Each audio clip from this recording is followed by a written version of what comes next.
गोंडा के अमदही गांव में 40 सालों से विकास कार्य ठप पड़े हैं। दबंग सरकारी जमीन पर कब्जा करके बैठे और इसी वजह से लोगों को कई दिक्कतों से दो चार होना पड़ता है। गरीब भूमिहीनों को पट्टा आवंटन भी नहीं हो पा रहा है। दरअसल गांव के नक्शे को दबंगों ने सरकारी जमीन हड़पने के लिए लेखपाल की मिलीभगत से गायब ही कर दिया और अब हालात ये हैं कि भूमाफिया के इशारे पर ही ये पूरा गांव चल रहा है।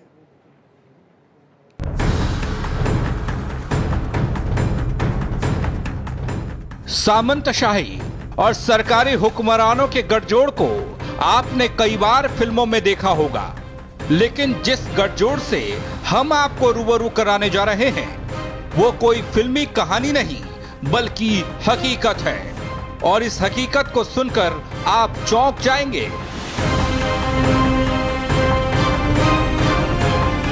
ये गठजोड़ है गोंडा जिले के तरबगंज तहसील में पड़ने वाले अमदही गांव का, जहां सामंती ताकतों और अफसरों के गठजोड़ ने जिले के नक्शे से गांव का अस्तित्व ही मिटा डाला।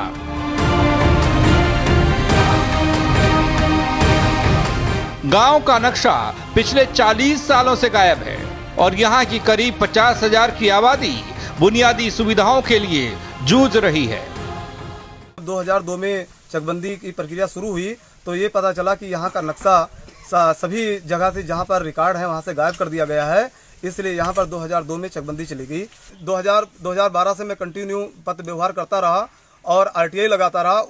उन्होंने अपने जवाब में यही कहा कि इसको निस्तारण कर दिया गया है और जब भी जैसे ही नक्शा मिल जाएगा आपको मुहैया करा दिया जाएगा। हमारे गांव के लिए कोई रास्ता नहीं है। सबसे बड़ी समस्या हमको ये है, और तो समस्याओं से हम थोड़ा बहुत निपट भी सकते हैं, पर हमारे गांव के मुख्य कारण रास्ता हमारे गांव का नहीं है। किसी तरफ से कोई रास्ता नहीं है हमारे गांव के लिए। तो साहब इसको आप योगी सरकार तक इस बात को हमारे पहुंचाया जाए।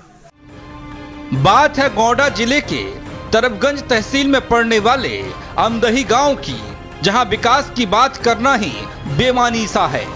इस राजस्व गांव में करीब 45 मजरे हैं, जहां जाने के लिए ना तो रास्ता है और ना ही कोई अन्य सुविधा। यह हालात इसलिए हैं क्योंकि राजस्व नक्शे से इस गांव के अस्तित्व को मिटा दिया गया। गांव का नक्शा गायब कर दिया गया और नक्शे के साथ ही गांव की विकास की योजनाएं भी लापता हो गईं। जो सरकार की योजनाएं हैं उसका लाभ कहीं ना कहीं गांव तक नहीं पहुंचता है। इनको विकास की मुख्य धारा से जुड़ने का आज भी इंतजार है। गोंडा से राजकुमार सिंह, R9 TV, उत्तर प्रदेश।